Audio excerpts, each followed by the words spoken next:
Yeah, because the NWA, I grew up in the Northeast, so WWF was popular, but the NWA was on like, and you're too young to remember this, but back in the day when we had to turn the TV channel with our hands on the dial, it was on channel 17 out of Philadelphia, and that was the NWA. And I remember, I think it was like Dusty Rhodes or something like that, or it could have been the Rock and Roll Express. Either one, I was just mesmerized by what I was seeing. That is so awesome. I missed all of that. When I first finally got to see wrestling, it was already like the Monday Night Wars were happening, so like I wasn't even allowed to watch it. So once I started getting into wrestling and actually pursuing it and doing it, I had to go back and watch all the territories and everything like that. And then I was just like, oh, wow, mind blown. Yeah. This is magical. Like, what am I watching now? Like this stuff is amazing. Yeah, like the territory days, between like the old UWF, Bill Watts' territory, or NWA, or World Class out in Texas, or the AWA. My goodness, man, some great wrestling. You got to see guys who would later go on to the WWF and become huge stars, but you got to see them, like a Kurt Hennig. You realize how good he was, but you didn't know why he was good. He's just really good. And, you got to see, a young, Hulk Hogan or people like that. And it was kind of cool seeing them there. And it's like watching like minor league baseball. You get to see these guys grow up and all of a sudden now they play for the Phillies or for the Yankees. It's like, I remember when. I remember back in my day. Back in my day. I love it. Oh, when I started like rewatching stuff, and I kind of feel like what's old was like new again, so it was exciting to watch. And he never missed. I never saw him miss the gum. Kurt Hennig never missed.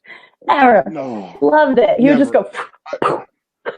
I remember one thing he used to do the same thing with the towel. He would throw it over his shoulder. I remember one time he threw it over his shoulder and it landed like on like Mr. Hughes' shoulder, like perfectly landed on his shoulder. I was like, there's nothing this guy can't do. No. I love it. I grew up in Massachusetts, so I'm very familiar with the East Coast. And do you remember like Lincoln Park, when all the wrestlers would come to Lincoln Park? Do you remember that? Yes. My mom actually was like 4 years old, and she remembers meeting Andre the Giant in Lincoln Park when like really? Chief Jay Strongbow would come, Killer Kowalski, Andre the Giant, so many guys, right? And he scared the living daylights out of her because he just sees this young little girl and he goes, hi, and he puts his hand on her and it like covers her whole entire head like this. To this day, she never forgot that. That's the stuff, man. I remember meeting as a kid. I remember meeting Gorilla Monsoon at a car wash, and he wasn't as big as Andre, but I remember my brother and I both put our feet in his shoe. In the same shoe.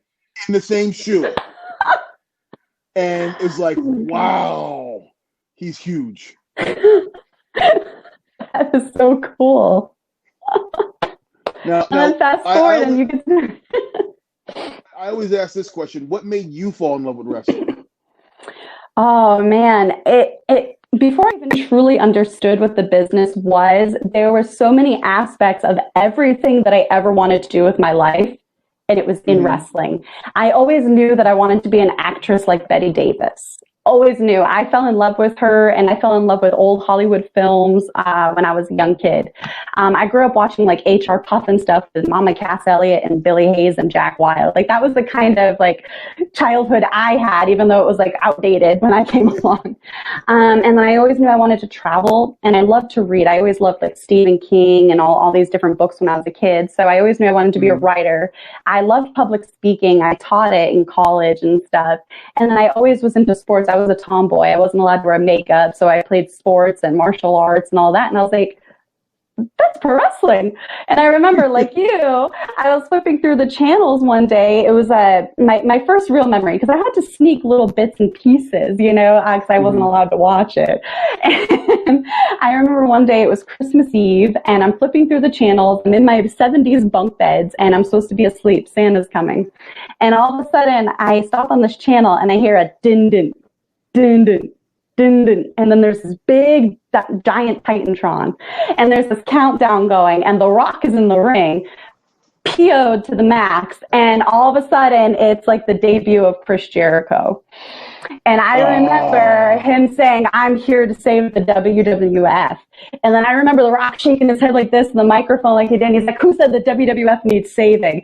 And the entire arena just exploded with emotion. And I was just like, this is my life now. I'm all about this.